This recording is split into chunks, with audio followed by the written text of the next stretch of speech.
Estamos sendo gravados. Então, cuide-se. Ok, acho que está faltando 2 ou 3 pessoas, mas eu vou começar. Alguma dúvida das últimas discussões?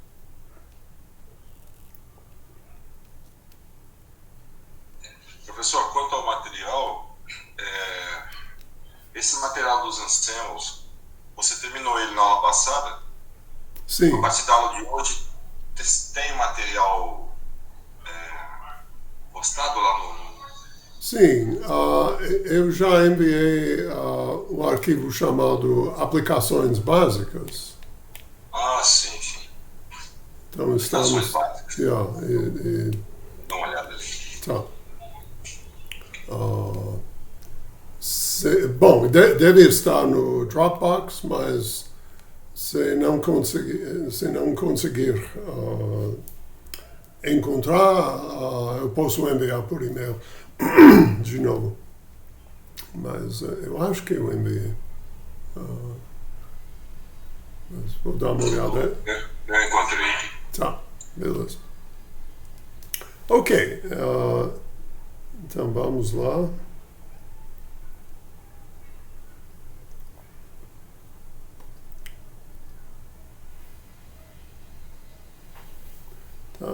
É essa discussão que eu comecei no final da última aula. Nessas aplicações básicas tem algumas coisas que realmente são ideias ou princípios mais gerais e algumas aplicações específicas. Então, começamos com algo bastante geral, que é o formalismo aplicado a sistemas quânticos. Bom, a gente já sabe como avaliar, por exemplo, a função partição de um sistema quântico. A gente precisa das energias, o espectro de energias do sistema de interesse. Tá? Ou seja, é pressuposto que já é conhecido os autovalores, a princípio o problema de identificar os estados quânticos e suas energias já foi resolvida. E, bom, tipicamente vai saber as funções de onda, independente de tempo, etc. E na última aula eu mencionei que para descrever um sistema quântico em equilíbrio térmico, isso é feito usando o que se chama mistura estatística. Ou seja, nós temos os estados, mas nenhum estado em particular corresponde a equilíbrio. São estados chamados estados puros, são vetores no espaço de Hilbert. O que nós temos na mistura estatística, além dos estados e espectro de energias, é um conjunto de probabilidades. Essas probabilidades dadas em um ou outro dos ensembles da mecânica estatística. Aqui é o caso do ensemble canônico.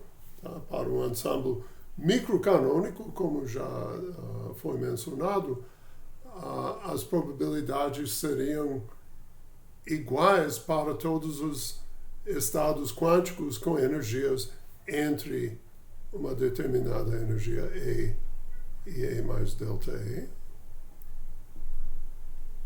Tá? Então, todos os estados quânticos com energias EJ nesse intervalo teriam um PJ igual a 1 sobre o número de estados nesse intervalo. E para os outros estados quânticos a probabilidade seria 0. Tá? Esse é o ensemble microcanônico. Esse é o caso canônico e dá para identificar facilmente quais seriam os PJ no ensemble grande canônico, onde também tem NJ, o número de partículas associado ao estado. Tá? Então, nós podemos construir o que se chama operador densidade, que no modo mais geral seria isso, é designado por Rho chapéu. O chapéu, só para lembrar que é um operador. Tá? E esse operador, no caso de sistemas em equilíbrio térmico, é construído assim. É uma soma sobre todos os estados quânticos, operador de projeção do estado N, multiplicado pela probabilidade Pn. Tá? Então, isso vale em todos os casos de equilíbrio térmico. Assim, dá para calcular todas as grandezas, por exemplo, o valor esperado de um observável A, representado pelo operador A chapéu. O que a gente faz? Tem que avaliar o valor esperado quântico para cada estado N e depois fazer uma soma desses valores esperados quânticos pesado pela probabilidade. E uma maneira de escrever isso é como o traço do produto do operador A chapéu multiplicando Rho chapéu. Lembrando que a ordem dentro do traço é indiferente, então pode ser A Rho ou Rho A, vai dar o mesmo resultado. Tá? Então, quando eu falo nesse exercício para verificar essa fórmula, é para mostrar que multiplicando Rho por A e fazendo o traço, o resultado vai ser exatamente essa soma que dá para reparar como o valor esperado de equilíbrio. Tá? É uma média dupla. Primeiro, média quântica e depois uma média sobre os diversos estados com suas probabilidades de equilíbrio. Aqui são os operadores densidade para os 3 casos de interesse principal: microcanônico, canônico e grande canônico. Aqui vamos olhar o canônico. Eu escrevi o operador como exponencial menos beta, 1 sobre kBt, vezes o operador hamiltoniano.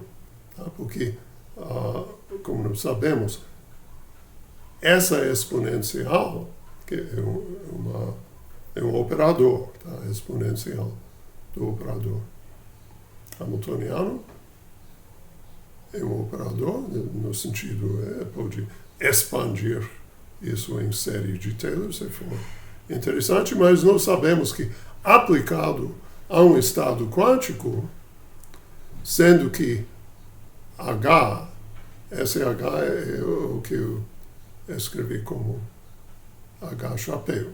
Tá? Então, H chapéu aplicado a um alto estado da energia dá esse resultado.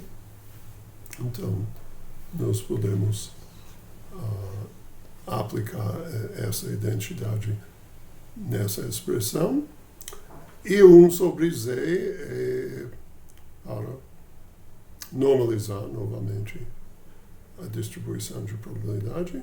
Tá? Então, essa expressão resulta exatamente dessa expressão geral, onde, neste caso, se usamos a expressão canônica, as probabilidades são as probabilidades canônicas escritas aqui. Bom, isso também permite você escrever a função partição na forma de um traço. A gente pega a exponencial sem esse fator 1 sobre z, fazer o traço dessa exponencial e o resultado é exatamente a função partição canônica, e o mesmo vale nos outros casos. Tá? Então, isso é mais, talvez, formalismo de que física nova, mas essa notação do traço é utilizado amplamente, inclusive para representar a função partição de sistemas clássicos. É um pouco de um abuso de notação, mas é tão comum na literatura que é importante lembrar que em certos textos vai encontrar a notação de traço, mesmo quando o sistema de interesse é clássico, e neste caso é para entender essa notação como as integrações sobre o espaço de fase. Tá? É um pouco confuso, mas infelizmente físicos não são muito criteriosos na aplicação de notação, então é bom entender essa notação do traço. Por exemplo, o livro de Plischke e Bergerson, que é um livro muito bom, mas eles têm o hábito de sempre representar Z como um traço nesse sentido, mesmo discutindo sistemas clássicos. Tem a vantagem de ter uma notação compacta, mas infelizmente o traço não faz sentido no caso de sistemas clássicos. Mas, tudo bom. Aqui eu coloquei uma nota para me fazer lembrar de falar um pouco sobre um assunto que é importante, mas que não vou entrar em grande detalhe. A sigla ETH, uma sigla para o inglês, Eigenstate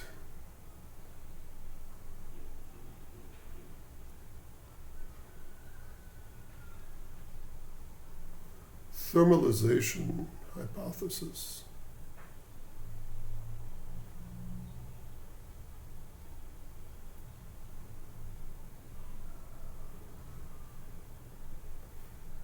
Thermalization Hypothesis. Ou seja,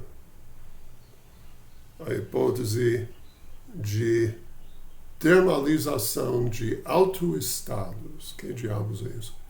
Bom, vocês lembram que, de uma forma justificativa da hipótese de densidade uniforme na casca de energia no espaço de fase clássico, tinha a ver com o fato que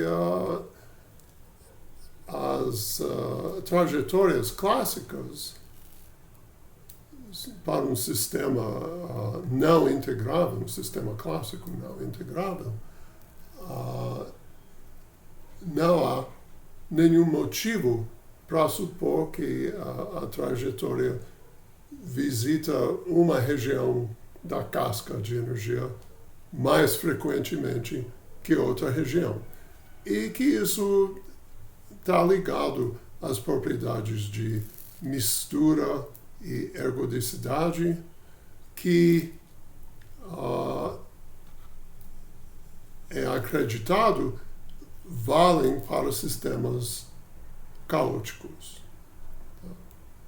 Então, isso de uma forma fornece uma base incompleta, mas de qualquer maneira, uma base para justificar aquele postulado de uniformidade na casca de energia que fica na base do ensemble microcanônico. Tá? E a partir daí foi possível desenvolver os outros ensembles. Mas nada disso aplica a sistemas quânticos. Existem sistemas quânticos integráveis e não integráveis.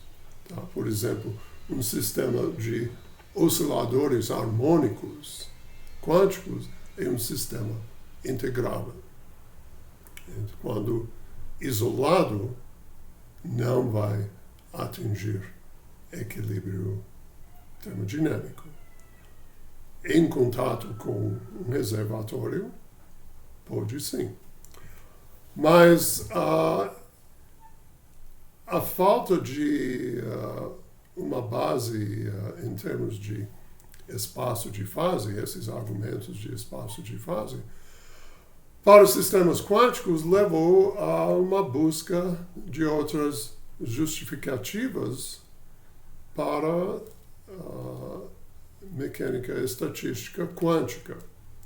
E o desenvolvimento mais recente, a formulação dessa hipótese vem mais ou menos de 1990, embora certas ideias bem do começo dos trabalhos de von Neumann na década de 20 já tangem de uma forma esse assunto.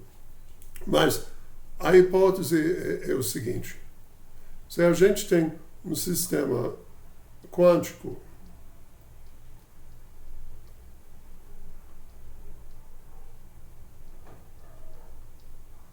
não integrável,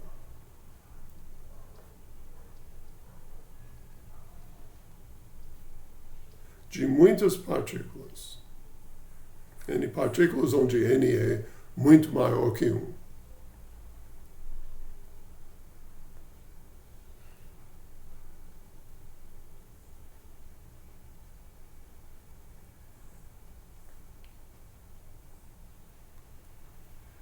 Lembra que quando o número de partículas é grande, o espectro vai aproximar um contínuo, ou seja, em cada pequeno intervalo ΔE, é para esperar muitos estados quânticos, estados no sentido de autoestados do Hamiltoniano. Tá?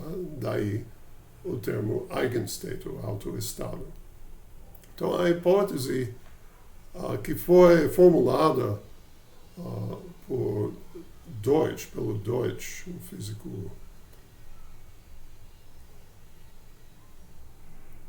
americano Eu acho que ele trabalha não sei, Universidade da Califórnia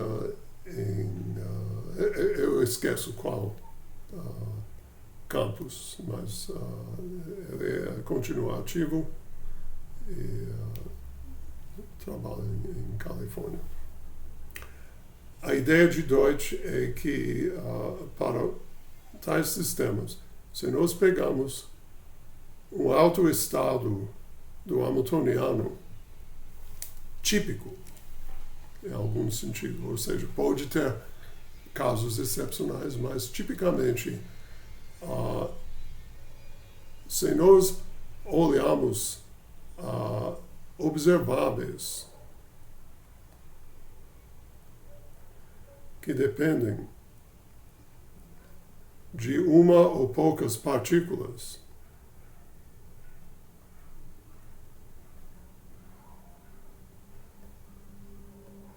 dentro desse sistema de muitas partículas, a distribuição de valores, de observáveis que dependem de poucas partículas, vai ser distribuída como se fosse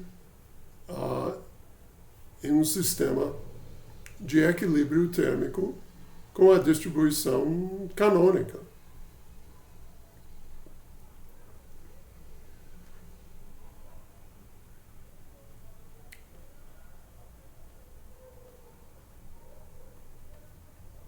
De mecânica e estatística.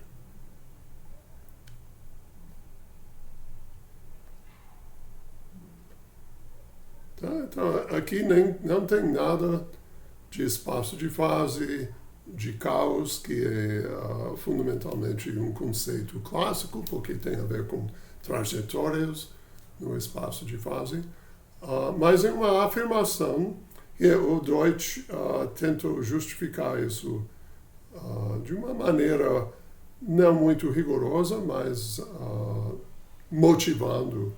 Eu não vou entrar nessa discussão. E tem verificações numéricas.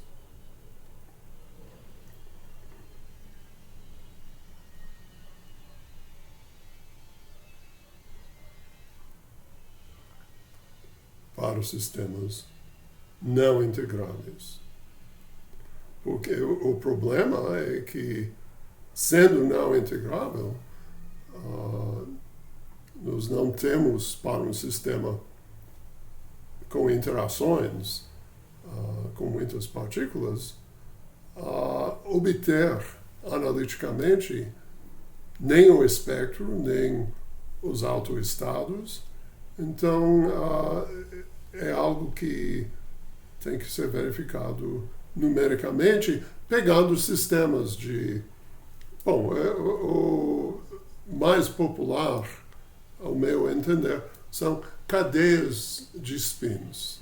Sistemas quânticos, cadeias de spin, e o spin naturalmente é representado por um operador que envolve as matrizes de Pauli, se for spin meio, ou um outro conjunto de operadores, se for de spin 1, ou um outro valor do spin. E tem vários tipos de interação entre spins, tipicamente spins vizinhos. É um assunto que a gente vai discutir quando discutimos a mecânica estatística de magnetismo. Tá? Mas, de qualquer maneira, é possível testar essa hipótese numericamente para sistemas de ordem de 100 spins. E é verificado. Então, tem uma literatura verificando essa hipótese para sistemas finitos, não tão grandes, mas pelo menos fornece uma base para esperar que essa ideia seja válida. E, então, isso é um assunto de pesquisa atual, essa hipótese de termalização em autoestados. E, bom, tem um papel importante nos fundamentos da mecânica estatística aplicada a sistemas quânticos. É só isso que eu quis mencionar. Se alguém tiver mais curiosidade sobre isso, eu posso indicar algumas referências, ou até o Wikipedia em inglês tem um artigo sobre essa hipótese, seria um lugar interessante para começar as leituras, se tiver interesse. Tá? É algo relativamente recente que continua sendo discutido na literatura. Mas só para não falar nada sobre essa ideia. Tá bom? Alguma pergunta?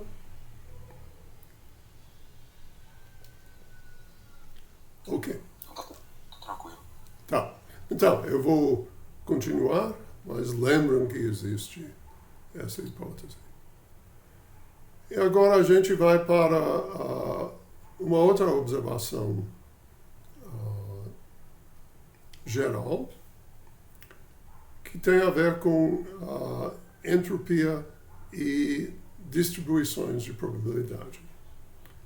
Vocês lembram aquele exercício que foi para encontrar a distribuição de probabilidade Pn que maximize essa expressão. Acho que não tinha o fator constante de Boltzmann, mas, bom, sendo que Kb é positivo, maximizar é a mesma coisa como sem esse fator. E encontramos que seu único vínculo é que a soma dos Pn deve ser 1 e os Pn são não negativos. Então, para maximizar essa expressão, é para igualar todos os Pns, e por normalização deve ser igual a 1 sobre ômega, onde ômega é o número de estados. E se nós multiplicamos essa expressão pela constante de Boltzmann, nós recuperamos,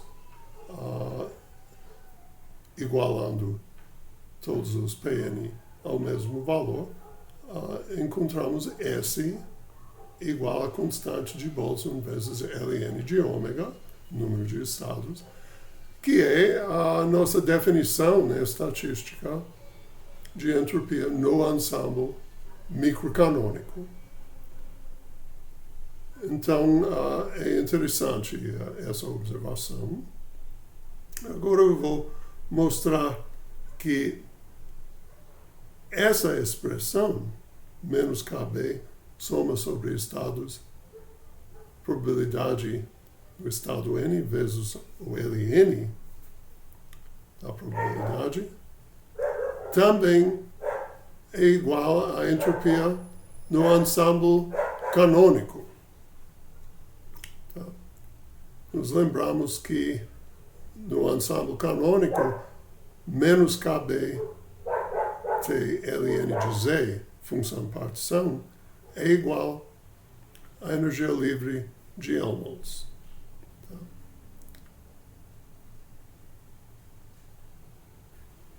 Então, isso leva ao seguinte resultado. S, entropia, igual a energia sobre temperatura mais constante de Boltzmann vezes Ln de Z, porque a energia livre é energia menos Ts. Então, isolando S, eu tenho essa expressão. Agora, eu vou trabalhar um pouco com isso. Nós temos Kb vezes Lnz. E para a energia, eu vou usar nossa expressão para a energia média no ensemble canônico, que nós obtemos por menos a derivada parcial de Ln de Z em relação a beta. Agora, esse fator 1 sobre temperatura, eu posso representar pelo fator menos beta, onde Kb entra para fazer a igualdade. E agora, fazendo essa derivada, nós temos beta En exponencial menos beta En. E note que 1 sobre Z exponencial menos beta N é a probabilidade do estado N. E assim, Ln de Pn é menos beta En menos Ln de Z. Tá? Então, usando essas informações, verificamos que a entropia pode ser escrita por essa fórmula também no ensemble canônico. É fácil verificar que essa expressão ainda vale no ensemble grande canônico.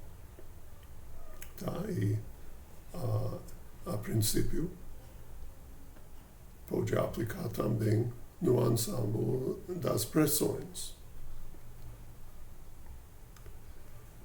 Então, é um fato interessante, a gente consegue usar essa fórmula para representar a entropia, ou seja, essa identidade vale em todos os ensembles de mecânica e estatística de equilíbrio. Essa soma, sem necessariamente o fator constante de Boltzmann, também tem, como acho que eu já mencionei, um significado na teoria de informação.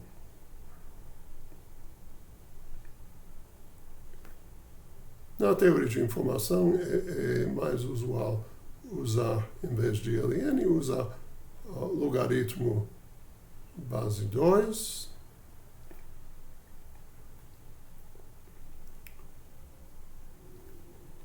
e essa expressão representa a informação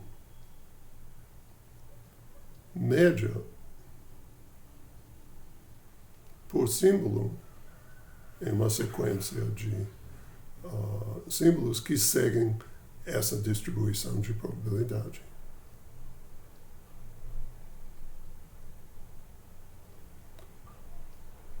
E essa expressão, que difere pouco da expressão na mecânica estatística, ganhou o nome de entropia de Shannon. Shannon sendo o pai da teoria de informação, tá? Então tem uma maneira de associar uma entropia a qualquer distribuição de probabilidade.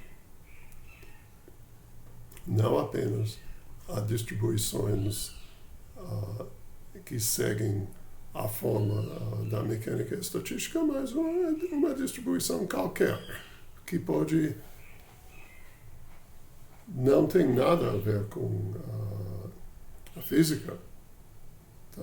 Uma distribuição que vem, sei lá, da teoria de evolução, ou de um modelo de linguística.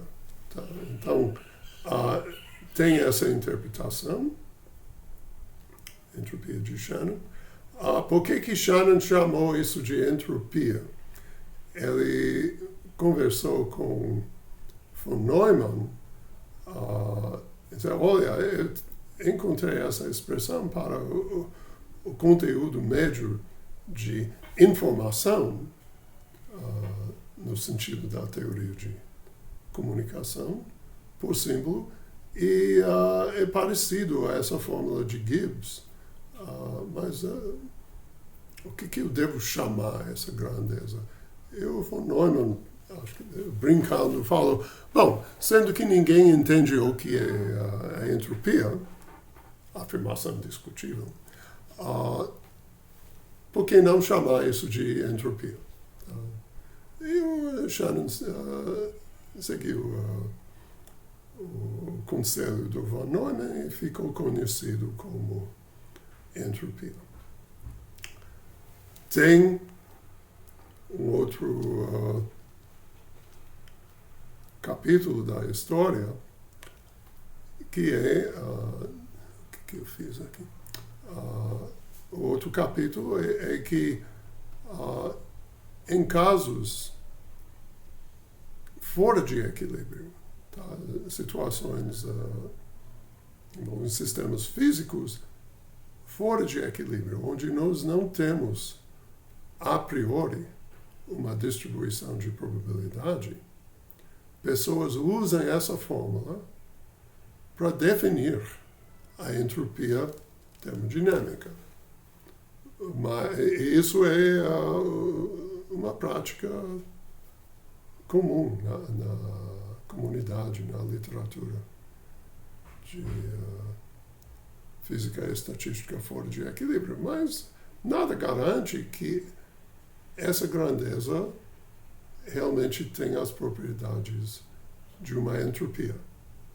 É extensiva, é aditiva, é uma função de estado, porque isso depende das probabilidades, mas as outras propriedades de uma entropia, como as derivadas tendo o significado de temperatura ou pressão, etc., tudo isso está em aberto, mas é um fato interessante. Tá? Então, isso é uma conexão entre probabilidade e entropia que vale destacar.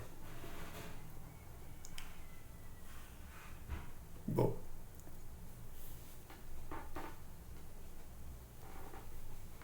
agora vem realmente aplicações a sistemas específicos. Eu vou começar com o sistema mais simples que pode imaginar, é o sistema de 2 níveis. O sistema de 2 níveis seria um sistema que possui um estado fundamental, podemos igualar sem perda de generalidade a energia do estado fundamental a zero, e um só estado excitado com energia E1, não degenerado. Tá? Então E1 igual a epsilon por conveniência. E esse sistema faz transições entre um estado e outro, com taxas de transição, digamos, lambda e mi, e pode entrar em um estado de equilíbrio térmico. Tá? Agora,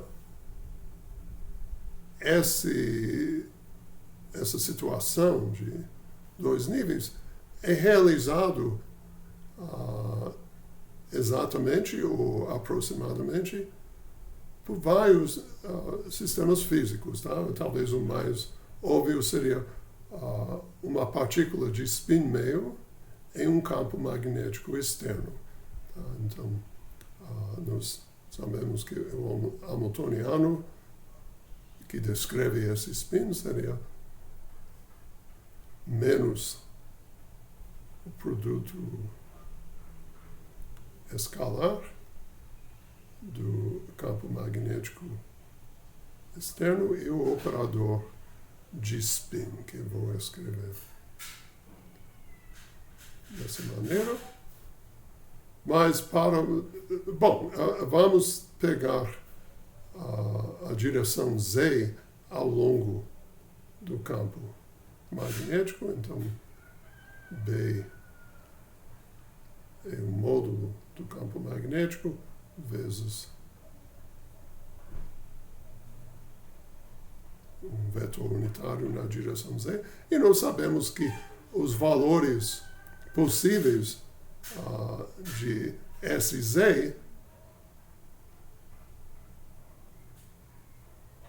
são o momento magnético,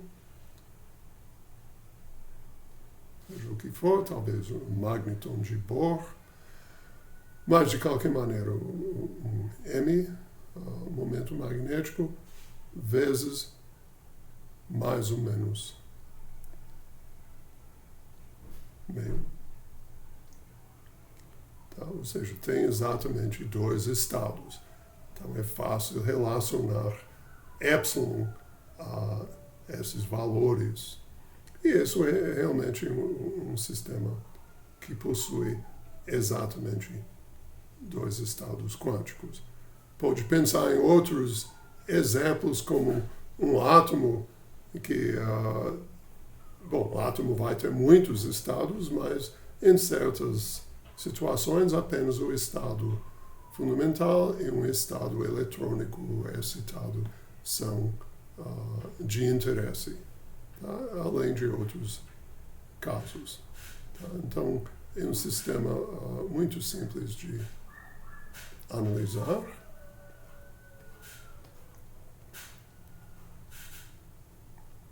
E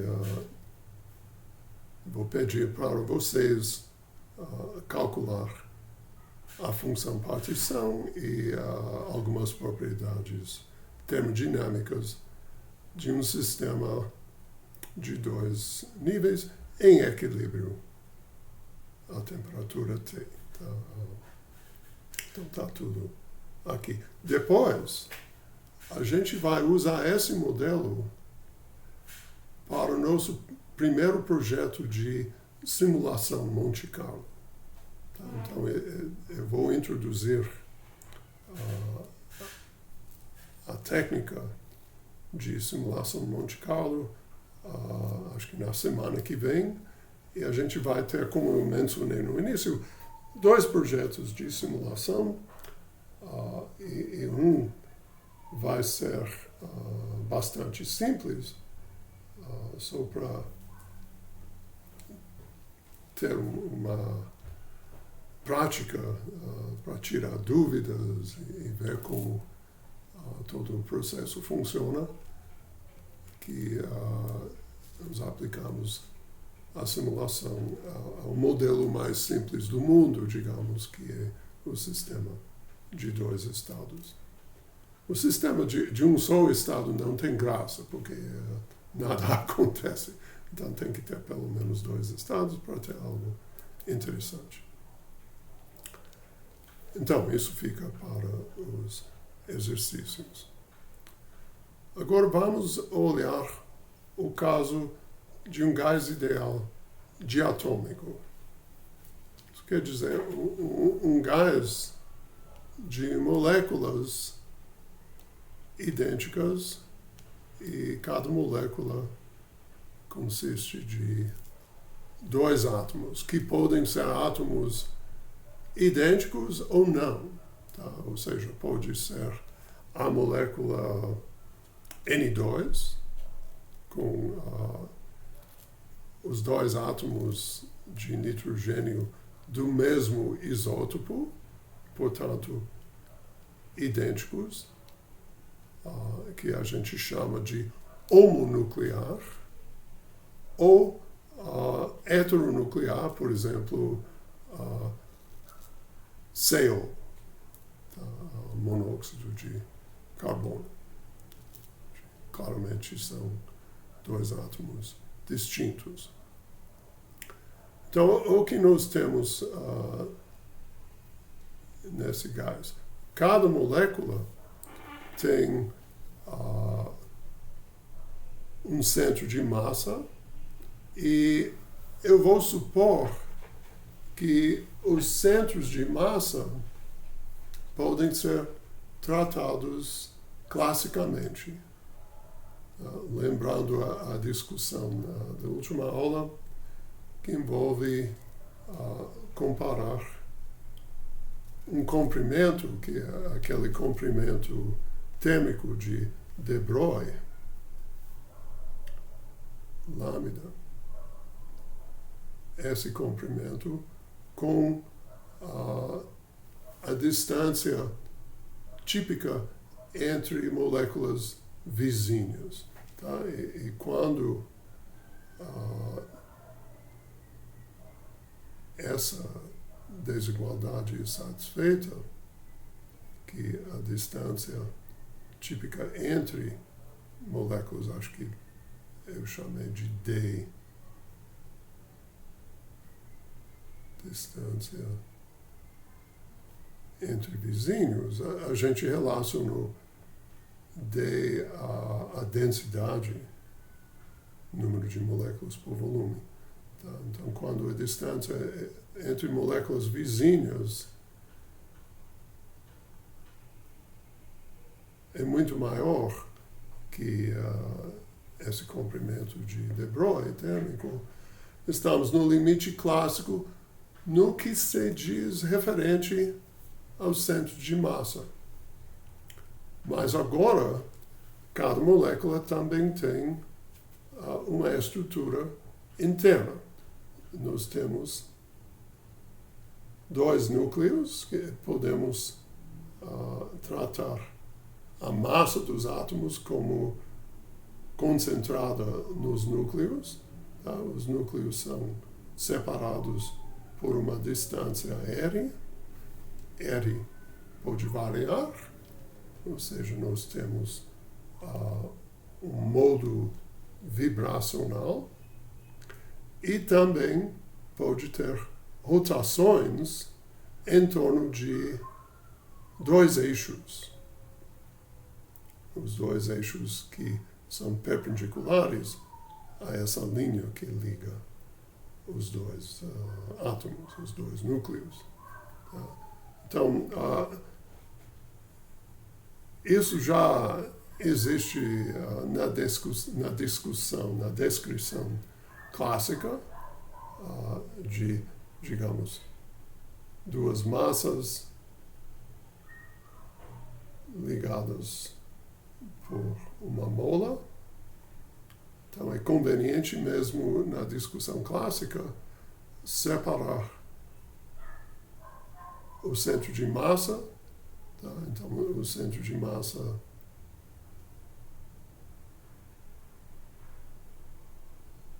possui 3 graus de liberdade, posição e momento do centro de massa,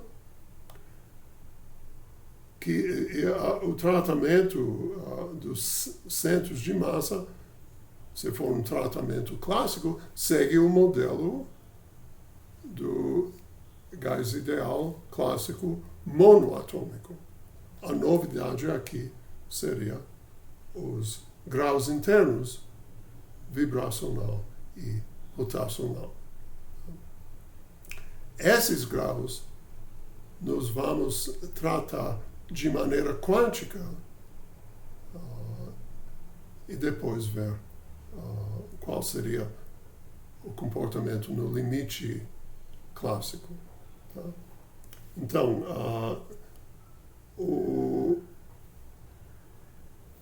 a forma geral da função partição para esse gás ideal de moléculas idênticas é essa, que nós temos uma função partição que descreve uma só molécula e devido ao fato que são N moléculas idênticas, tem esse fator 1 sobre n fatorial. Então, a gente tem que olhar Z1, a função partição de uma só molécula. E essa função partição vai ser produto de uma função partição do centro de massa, ou seja, translacional, e a função partição interna. Porque as variáveis dinâmicas que descrevem a parte interna, que seria Rzinho, a distância entre as massas, e a parte rotacional, tá, que envolve... Aqui também tem, naturalmente, um momento relativo, um P R associado a R. Tá? Então tem posição ou coordenada e momento canônico associado à vibração. Tem uma energia potencial associada a essa distância, que a gente vai tratar como harmônico, e tem também um ângulo de rotação e um momento de rotação, um momento angular associado aos dois eixos possíveis de rotação. Ou seja, classicamente nós sabemos que pode ter rotações em torno desse eixo e independentemente em torno desse eixo. Não em torno desse eixo, porque estamos tratando as massas como pontuais. Mas tem dois modos rotacionais.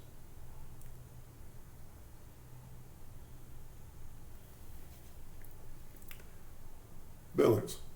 Então, tudo isso que tem a ver com os modos roto-vibracionais consta em Z interna, e a parte translacional é o ZCM. ZCM nós já calculamos.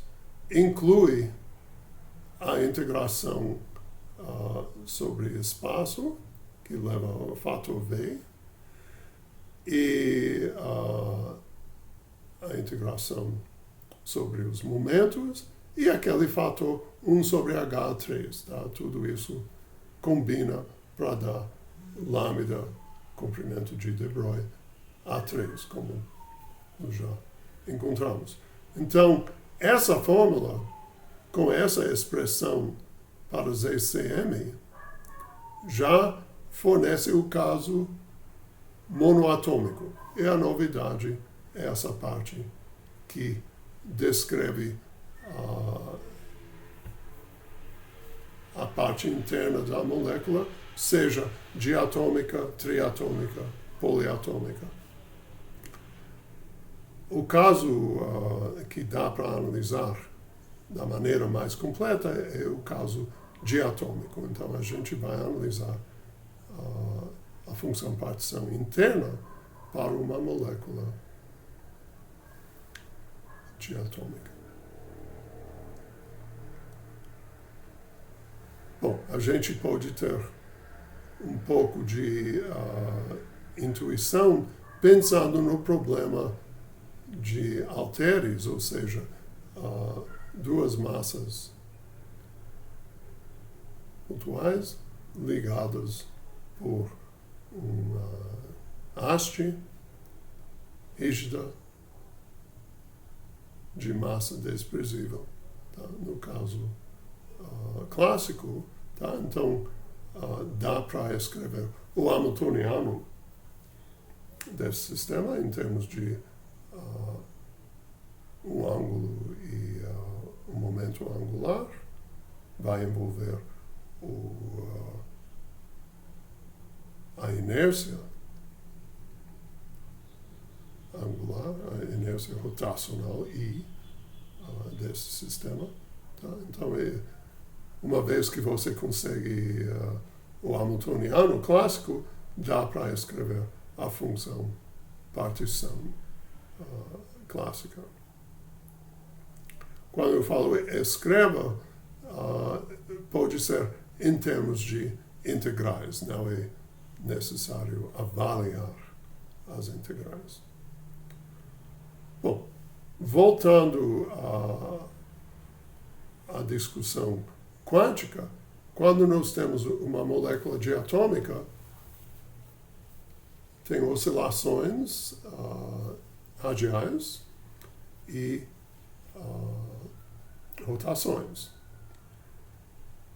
No caso mais geral, sendo que o momento rotacional depende de R, a distância entre os núcleos, esses dois modos são acoplados, vibracional e rotacional. Mas, normalmente, fazemos a chamada aproximação de Born-Oppenheimer, que é de tratar como independentes os modos vibracionais e rotacionais da molécula e tratamos a vibração como harmônico. Então, para o gás diatômico, ou uma molécula diatômica, Z interna toma essa forma, onde ômega zero é a degenerescência do estado fundamental, eletrônico e nuclear. Tá? Pode ser que tenha uma degenerescência, mas de qualquer maneira isso seria um inteiro, degenerescência. Supomos que a molécula se encontra no estado fundamental eletrônico e nuclear. Depois nós temos um fator que é a função partição de um oscilador harmônico com a frequência ômega que caracteriza a vibração e um fator de função partição rotacional. Z do oscilador harmônico, vocês vão avaliar, se ainda não avaliaram, na atual lista de exercícios. Então, eu vou simplesmente escrever o resultado. A função partição de um oscilador harmônico quântico, tá, com níveis de energia En igual a N mais meio,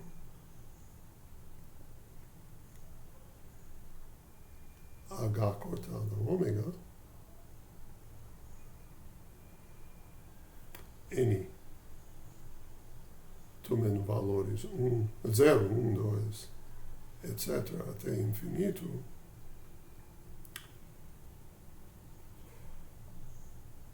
estados não degenerados. Bom, a função partição é uma soma geométrica facilmente avaliada, e isso é o resultado. Tá? Então, isso é a solução para um oscilador harmônico, no caso quântico. Professor. Sim. No exercício 6 aí de cima, o senhor quer...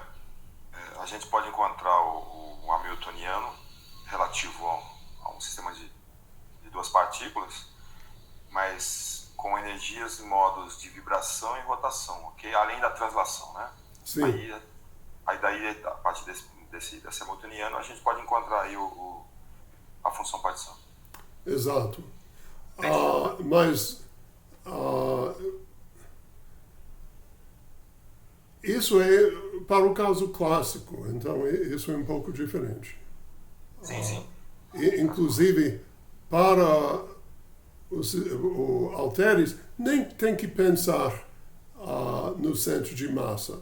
E pode tratar a distância como fixa. Então é mais simples do que o problema mais geral.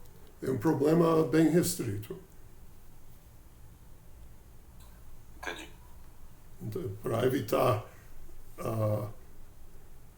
trabalho à toa, só pense olha no seu livro-texto de mecânica clássica, ver qual é o hamiltoniano de um sistema de halteres e monta a função partição canônica. Tá, aqui realmente deve incluir a palavra canônica.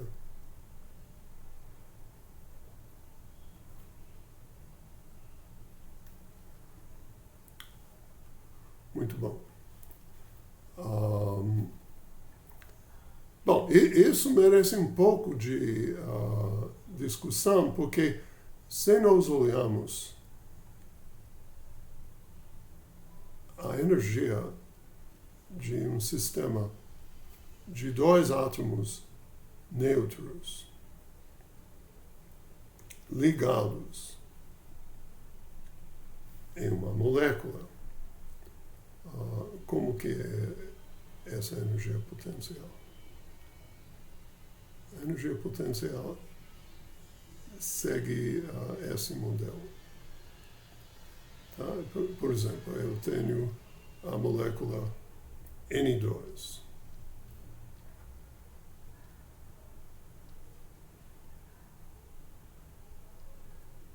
Aqui é R, a distância entre os núcleos. Aqui é a energia potencial. Então tem um mínimo que podemos chamar de menos D. D aqui não é distância, é uma energia. D é a energia de ligação da molécula, ou seja, a diferença de energia potencial entre dois átomos de nitrogênio separados uma distância infinita, ou tão grande que não há nenhuma interação entre os átomos. E a energia mínima, quando formam uma molécula, isso é a energia de ligação da molécula, tá? Que é geralmente escrita com um número positivo, tá? Sei lá, 0,6 electronvolts. Eu não sei qual é o valor para N2, mas é um valor típico. Tá? Então, isso quer dizer que a molécula, no seu estado fundamental de tudo, eletrônico, nuclear, vibracional, rotacional, tem uma energia D menor de que dois átomos separados. Tá? Tem que ser negativo, porque senão a molécula não ia ser estável. Tá? Então a gente vê que tem um mínimo. Essa curva não é bem a curva parabólica de um oscilador harmônico, mas perto do mínimo, naturalmente, podemos aproximar a curva por uma parábola. Tá? Então, a frequência ômega de oscilação tem a ver com a expansão em torno do mínimo dessa curva. Tá? É isso que define a frequência ômega. E dentro da aproximação harmônica, ou seja, supondo que nas temperaturas de interesse, os modos que são excitados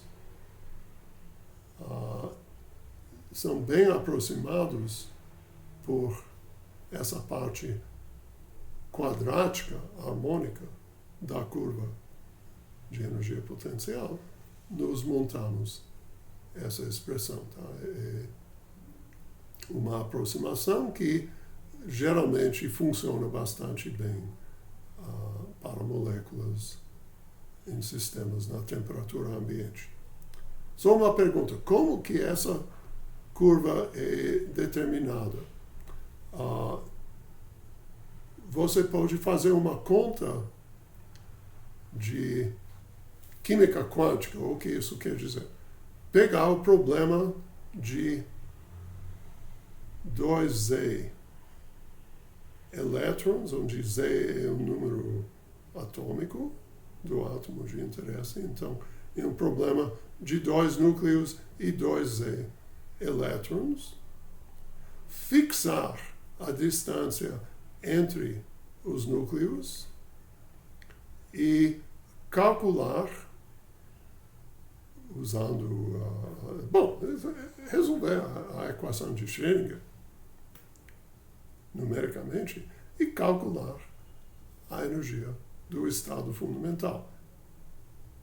U é a energia do estado fundamental desse problema de 2Z elétrons no potencial devido a 2 núcleos, mais as interações coulombianas entre os elétrons e entre os núcleos. Então, isso é a função Modieri. Vem de uma conta bastante complicada, tem que ser feita numericamente, mas o valor mínimo fornece a energia de ligação da molécula e, expandindo em torno do mínimo, encontramos a frequência de oscilação da molécula. Tá? Então, isso é a origem dessa curva. Bom, então, sob essas aproximações de tratar rotações e vibrações como independentes e tratar a vibração como harmônica, nós chegamos a essa expressão bastante simples.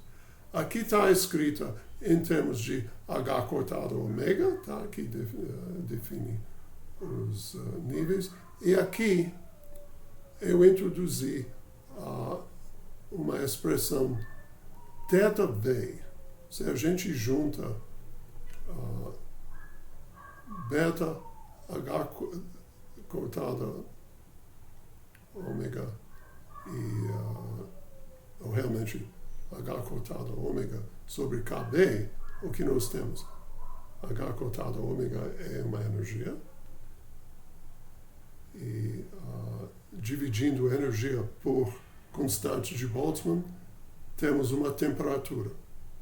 Então é conveniente introduzir essa chamada temperatura vibracional, θV, que é simplesmente uma temperatura característica da energia de vibração. Não é a temperatura de nenhum sistema físico, mas uma temperatura de referência. E o ponto é que,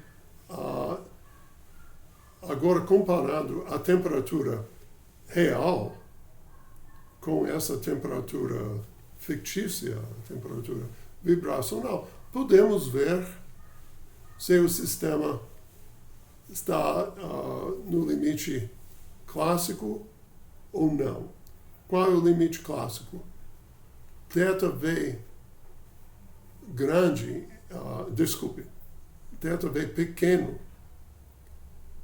em comparação com a temperatura, porque quando o argumento da exponencial é pequeno, podemos expandir a exponencial e recuperar como o primeiro termo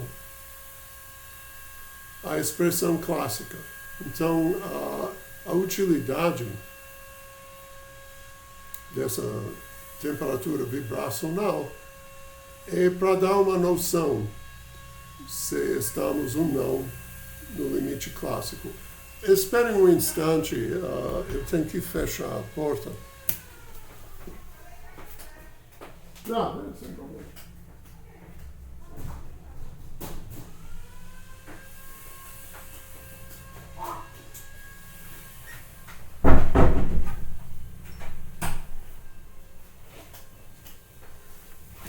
Começaram a usar o Makita na casa vizinha. Ok. Então, basicamente resolvemos o problema de vibrações moleculares e o interessante é olhar o valor de θV para diferentes moléculas. Então, para moléculas leves, como hidrogênio ou oxigênio, o valor da temperatura vibracional é bem maior que a temperatura ambiente.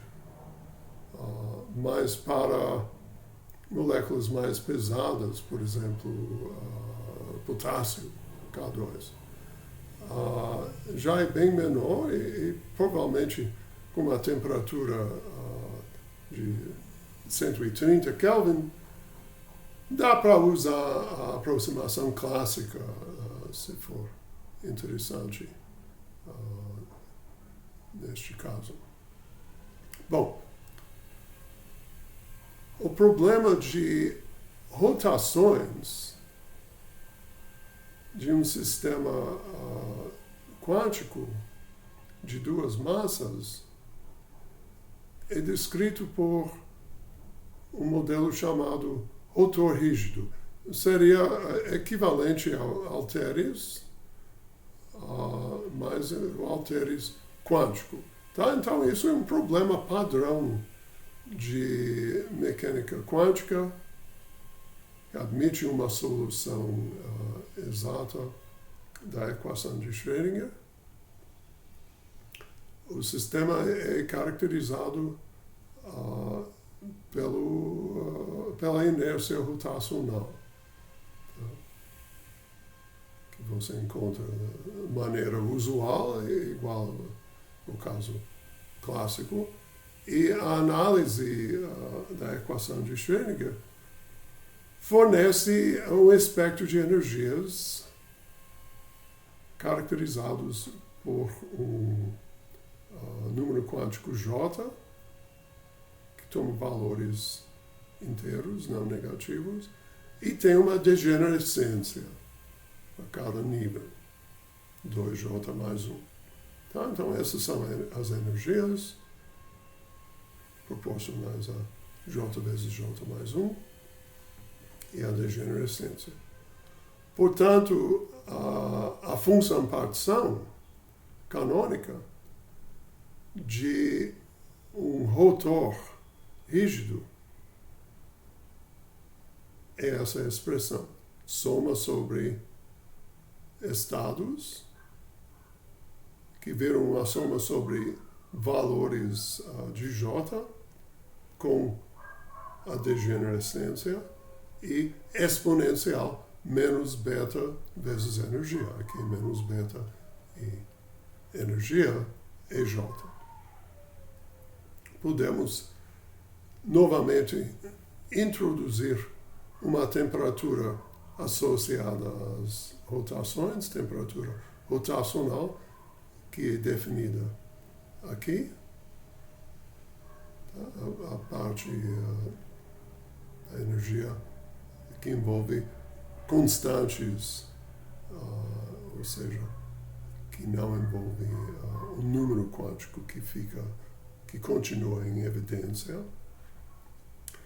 E, novamente, para moléculas leves o valor é maior e para os pesados o que tem o valor maior de inércia rotacional são temperaturas menores. Aqui, mesmo para a molécula mais leve, H2, a temperatura rotacional é bem menor que a temperatura ambiente. Aqui são alguns exemplos. E, bom, isso justificaria um tratamento clássico para temperaturas que não são muito baixas. Isso é conveniente uma vez que essa soma não admite um resultado em forma fechada. Então você tem várias possibilidades. Aqui eu vejo um errinho, a soma é sobre J, não sobre L. Aqui está certo e não sei por que errei na hora de datilografar, mas é J. Então, no caso clássico, o limite clássico dessa expressão quântica, nós tratamos J como uma variável contínua, em vez de inteiro, discreto. E neste caso, nesse limite, nós temos uma integral de 0 até infinito dj de tudo isso. Isso sim dá para avaliar uma integral que envolve basicamente a exponencial. Dá para fazer uma mudança de variável e o resultado é temperatura sobre temperatura rotacional. Um resultado muito simples. Então podemos usar isso em muitas situações. Tem um detalhe que tem a ver com simetria quântica. Bom, em casos intermediários pode usar essa fórmula, mas eu não vou demorar sobre isso.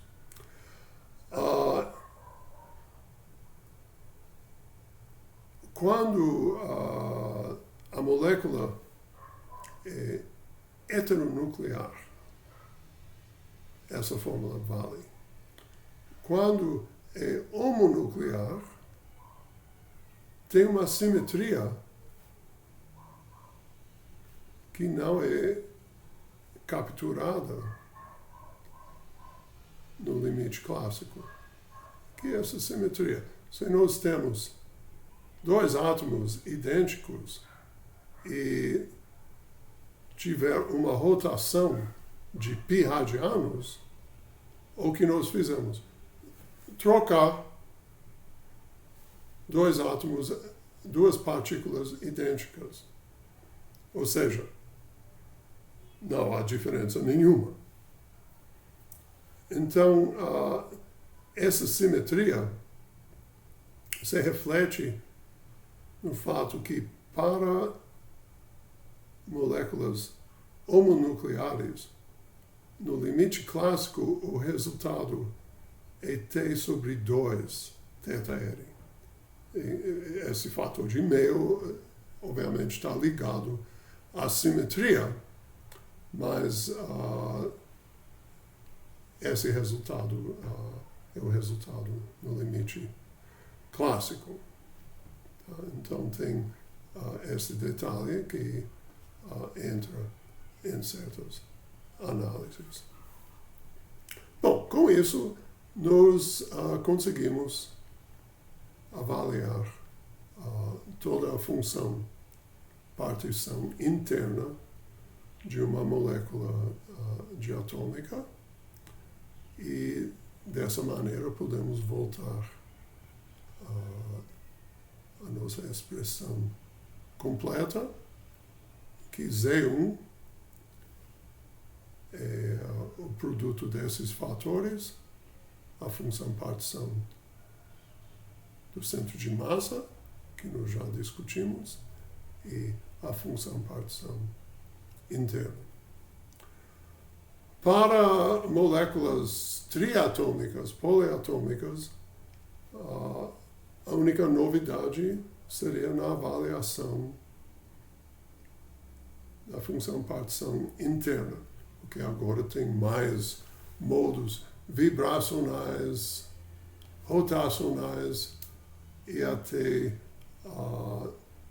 de conformações, tá? Quando tem 4 ou mais átomos, vai ter outros graus de liberdade que não são bem rotações ou vibrações, mas eu não vou entrar em detalhes. É só para observar que, à medida que a molécula cresce, fica um desafio maior avaliar a parte interna da função partição. Mas nosso intuito, diferente que mecânica estatística aplicada à química, a gente não vai entrar em grandes detalhes sobre as moléculas. Mesmo assim, é importante ter uma noção de como isso fica. Mas a análise do gás ideal diatômico é suficiente para nossos motivos.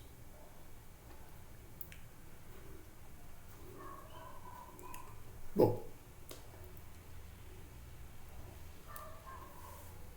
aqui vem uma outra observação geral sobre sistemas clássicos,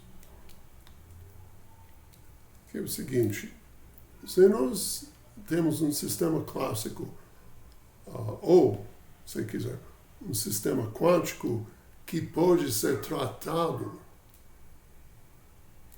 no limite clássico, ou seja, a temperatura é alta o suficiente para justificar o limite clássico.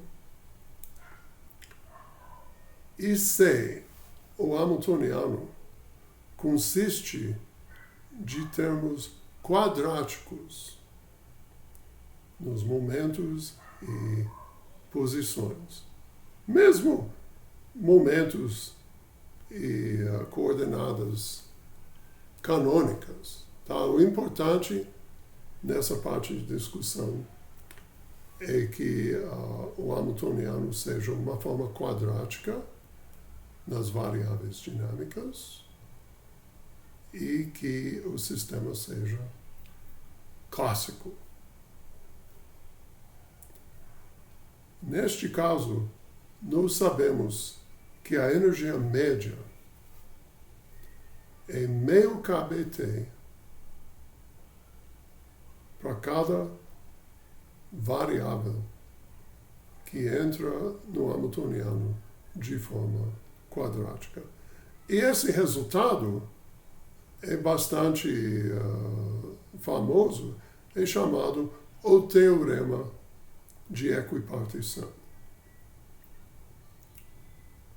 Tá? O resultado é mais famoso que as condições de validade do resultado, porque você vai escutar em várias discussões tem N átomos, então você vai ter uma energia média de 3 NKBT. Por quê 3N? Porque cada átomo tem 3 graus de liberdade translacional Tá? Ou seja, momentos que entram ao quadrado no hamiltoniano, e se tiver, por exemplo, vibrações de rede, vamos supor que é um sólido e a gente trata as vibrações como vibrações harmônicas, também 3 graus vibracionais, tá, ao longo dos eixos x, y e z para cada átomo. Então, mais 3n contribuições harmônicas à energia. Tá?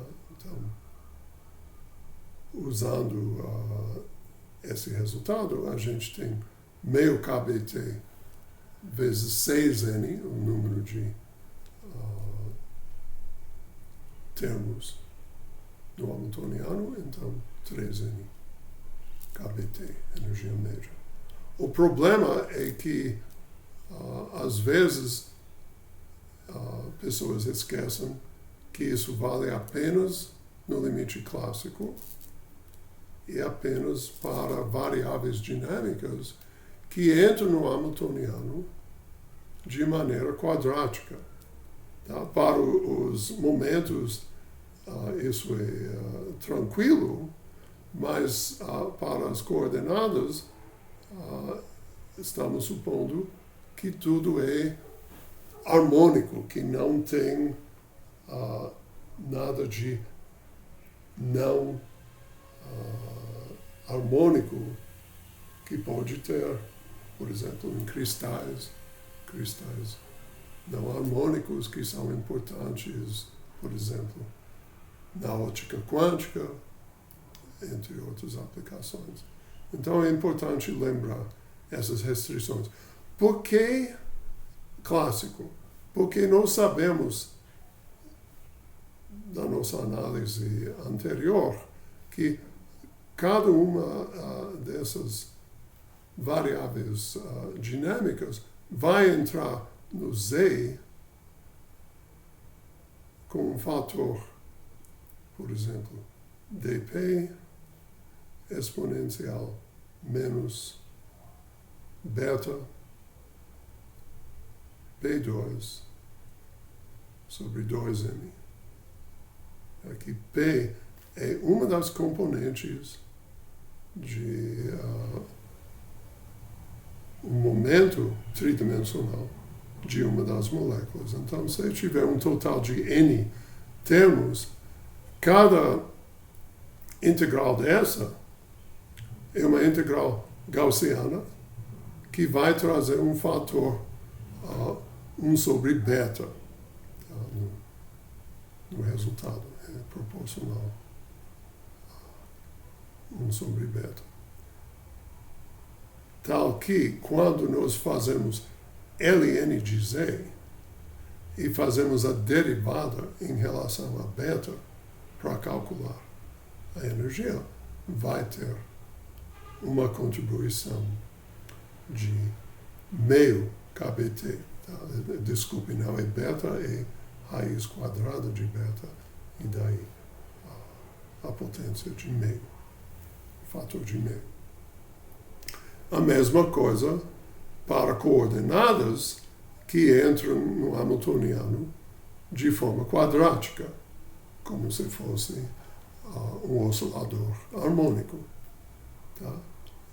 Agora eu vou ter um dk exponencial menos beta, algum fator numérico, vezes Q2. Mas o importante, novamente, é o fator beta, tá? Que leva novamente a uma contribuição de meio kBt devido a essa variável.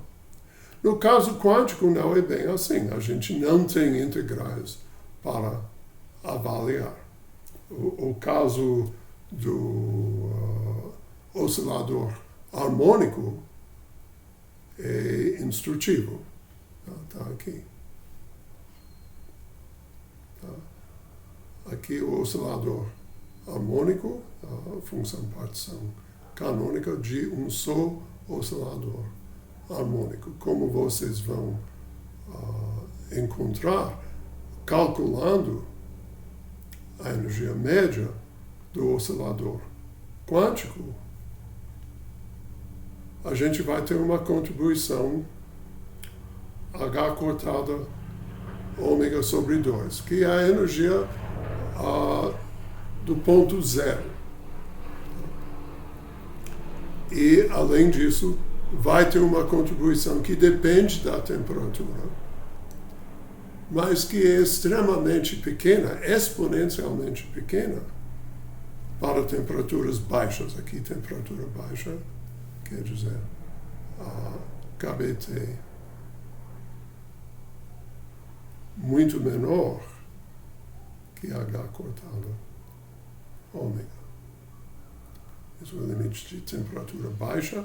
E o limite oposto é temperatura alta, onde podemos utilizar o limite clássico, o resultado clássico. Mas aqui não. Então, o caso quântico, no limite de baixas temperaturas, não é nada parecido ao que nós irmos esperar na base do teorema de equipartição. Tá? Então, isso é uma limitação. Vale para sistemas quânticos, clássicos, não quânticos.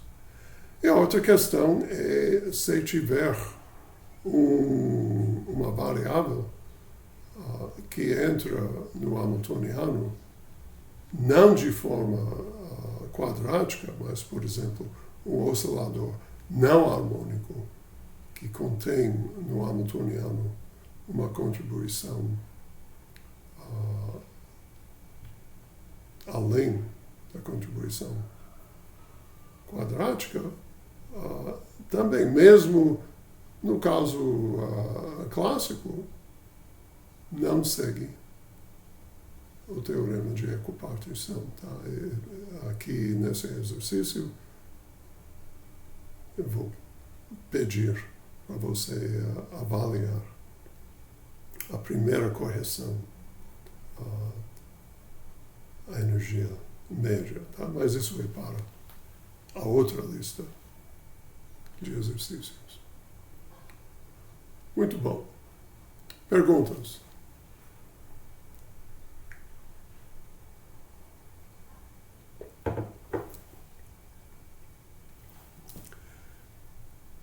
Então, resumindo,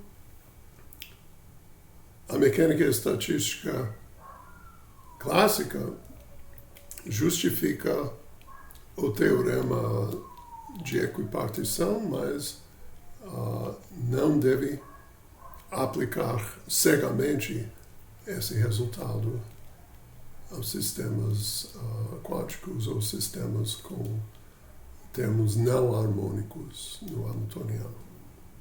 Mesmo assim, é um resultado importante. Bom, uma outra aplicação do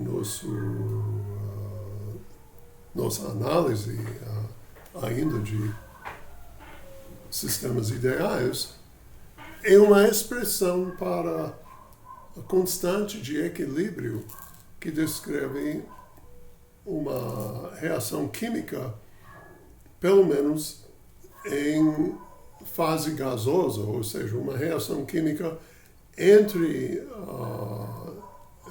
que ocorre todo em um gás, em uma mistura de gases ideais. Tá? Então, a equação de uma reação química genérica escrita aqui, para ter equilíbrio, deve ser possível ambas, a reação direta e a reação inversa, reversa. Por isso, as flechas nos dois sentidos. Tá?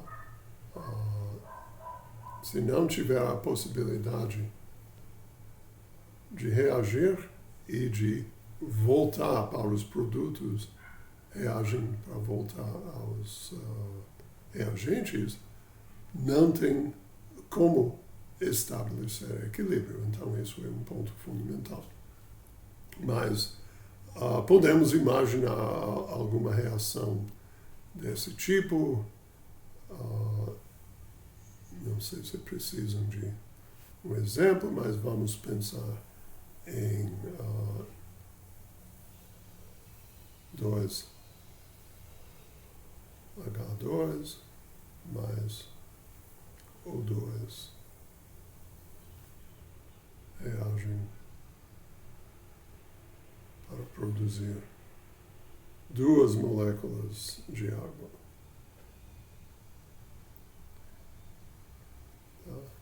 Então, tem os coeficientes estequiométricos. Espécie A eu vou identificar como hidrogênio, portanto, via NiA, o coeficiente estequiométrico, e 2. B é oxigênio, NiB é 1, obviamente.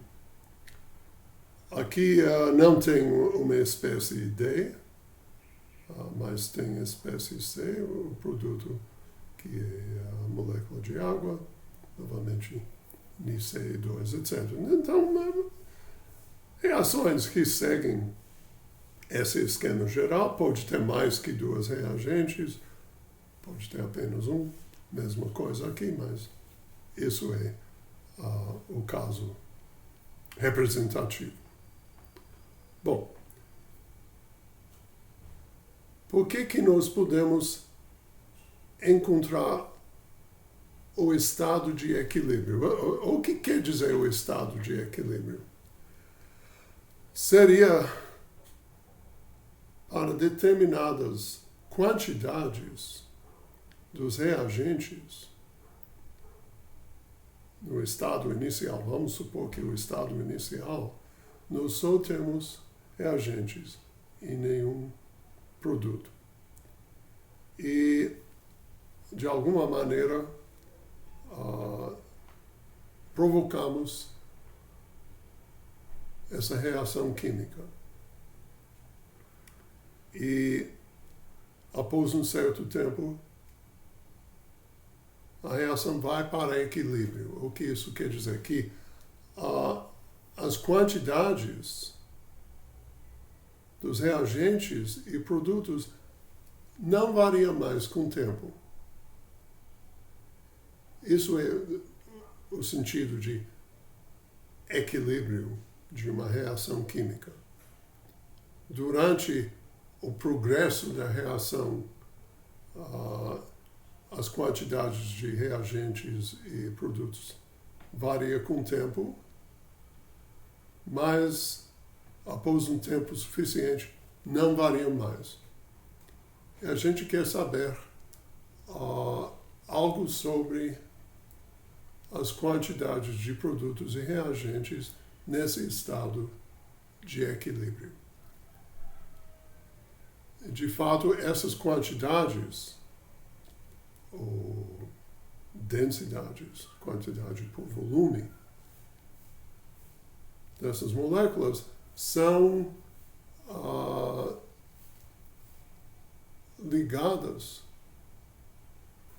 por uma certa constante, chamada constante de equilíbrio, que é função apenas da temperatura. E o que nós já sabemos sobre misturas de gases ideais permite calcular essa constante, a constante de equilíbrio de uma reação química que ocorre na fase gasosa. Eu vou supor que a reação ocorra em um sistema com volume fixo e com a temperatura fixa. Também é possível analisar, com uma análise um pouco modificada, o caso de temperatura e pressão fixa. Tá? Mas eu vou pensar no caso de temperatura e volume fixo.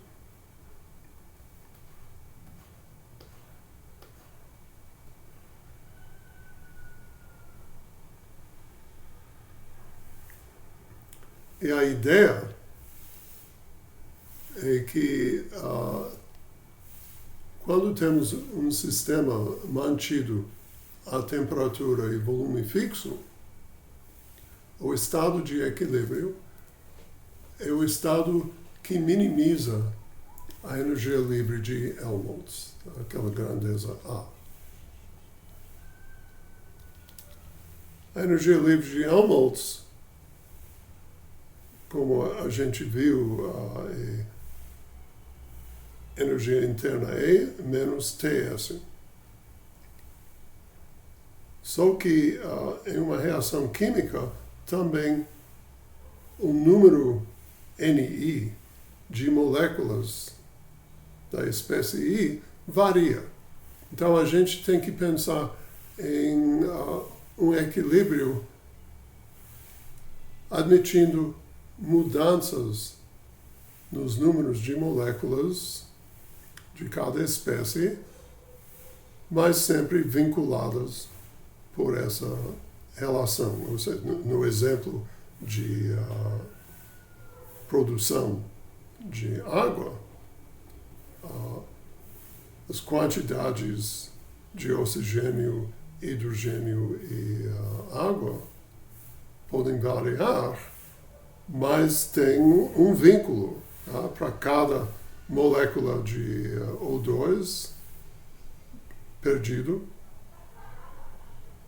tem 2 moléculas de água gerada e também 2 moléculas de H2 consumidos. Tá? Então, são variações nessas quantidades das diferentes espécies que são vinculadas pela reação ou reações que o sistema permite. Tá? Então, é uma minimização da energia livre nesse sentido. Então, lembrando, mais uma vez, que A é E menos TS, mais ainda soma sobre espécies, potencial químico de espécie I, vezes o número de moléculas dessa espécie, a gente vê que o diferencial de A é dado por essa expressão. Tá? Esses termos, obviamente, vêm dessa parte e tem essa expressão. Tá? Lembrando que E também depende de μ e N, tá? Mas isso é uma discussão que eu vou deixar. Eu vou trabalhar diretamente com essa expressão. Então, nosso problema, sendo que temperatura e volume vão ser fixos nessa análise, nosso problema é de zerar essa soma.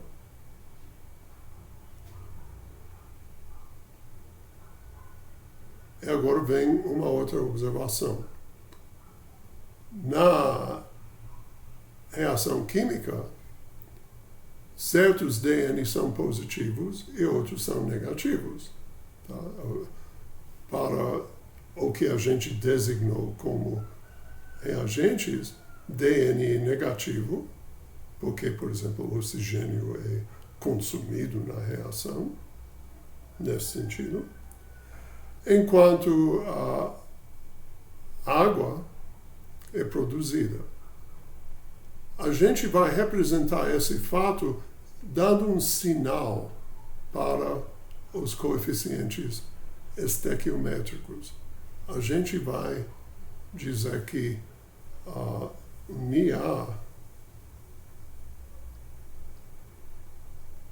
nessa fórmula, o que é DNI? É positiva para os reagentes e negativa para os reagentes. Então, a gente vai representar esse fato usando a seguinte convenção, que Ni é tratada como positiva para produtos e negativa para reagentes. A gente tem que fazer essa minimização da energia livre de Helmholtz pensando em uma reação infinitesimal. É um pouco parecido a um deslocamento virtual na mecânica clássica. A gente fala em equilíbrio mecânico. Então a gente introduz uma variável lambda que é chamada de grau de reação. No seguinte sentido, a gente admite essa reação. Mais uma vez, as quantidades de A e B e de C e D são vinculadas e a gente introduz essa variável lambda no sentido que lambda igual a zero quer dizer que tem apenas produtos e lambda igual a 1, todos os produtos foram convertidos, todos os reagentes foram convertidos em produtos. Pode ser que sobrar um excesso de A ou de B se não estiverem presentes exatamente na proporção para converter tudo em produto, mas a ideia de lambda igual a 1 é que não é possível ter mais reação. Tá? E a gente trabalha com lambda nesse sentido. A gente olha o que acontece com a energia livre quando lambda varia por um d lambda. Então a gente descreve a variação da quantidade, o número de moléculas de espécie I como Ni, o coeficiente estequiométrico, vezes d lambda. Dessa maneira, tá, no nosso exemplo, se tiver um d lambda aplicado a essa reação, dN H2, mudança de número de moléculas de hidrogênio, vai ser menos 2 d lambda, enquanto dN de O2 é menos 1 d lambda, e dN H2O é 2 d lambda. Ou seja, variando lambda, o número de moléculas de cada espécie muda em proporção aos coeficientes estequiométricos e com um sinal que depende se estamos falando de reagente ou de produto. Tá? Isso é a ideia da coordenada lambda. Tá? Todas as possibilidades associadas a essa reação existem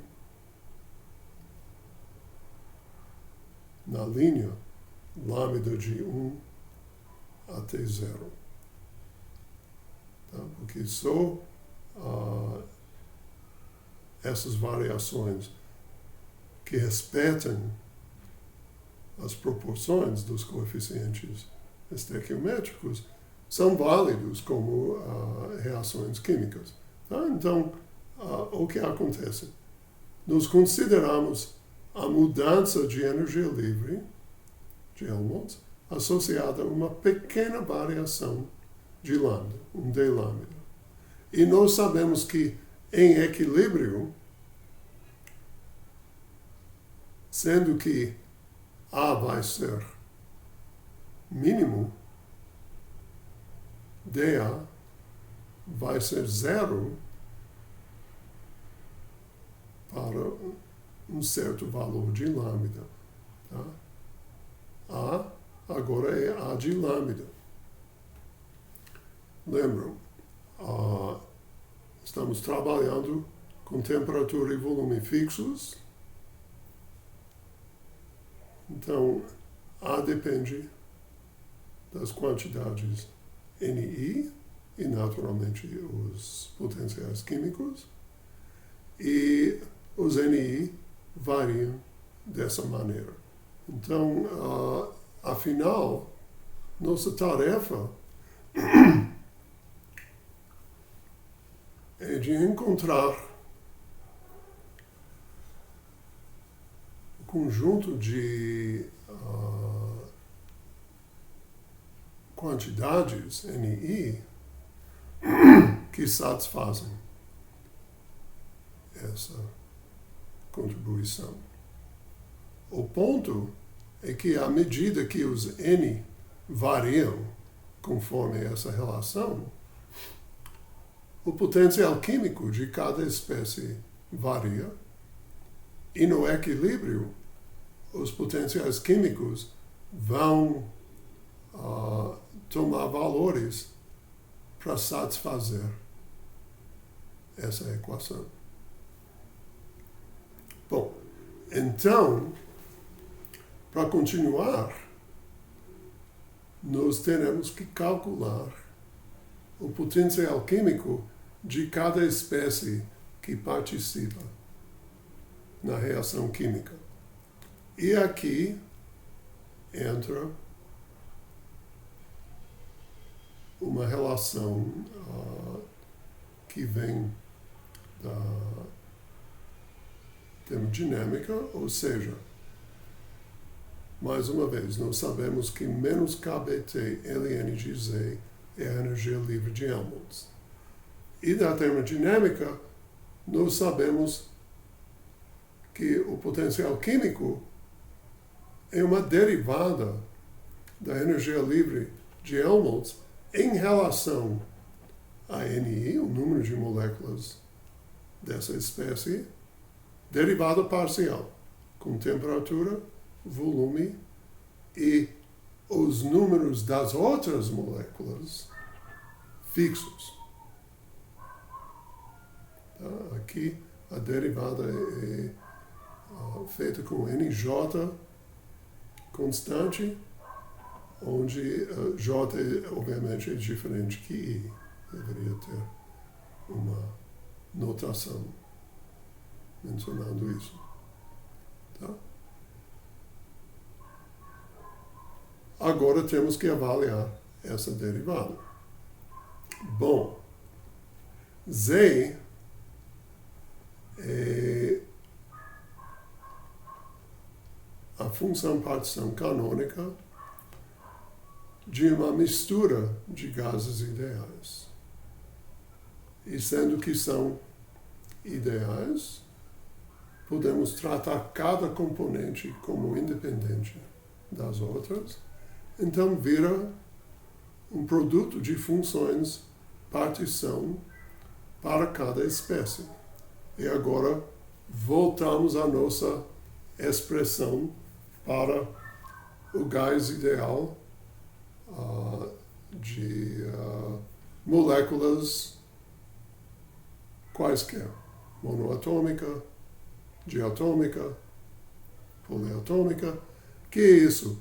ZI é a função partição de uma só molécula da espécie I.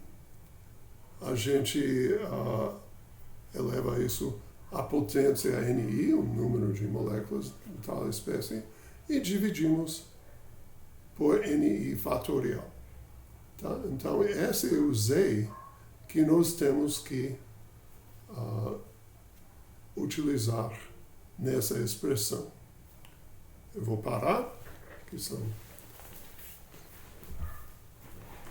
12 horas, e a gente retoma essa discussão na terça que vem. Mas vamos ver que, afinal, é bastante simples encontrar a condição de equilíbrio e tudo segue da nossa análise do gás ideal. Tá bom? Tudo bem, professor. Ok, então, bom final de semana e a gente se vê na terça. Lembrando que tem uma lista para entregar na terça que vem. Ok. Ok. Obrigado. Boa tarde. Tchau, tchau.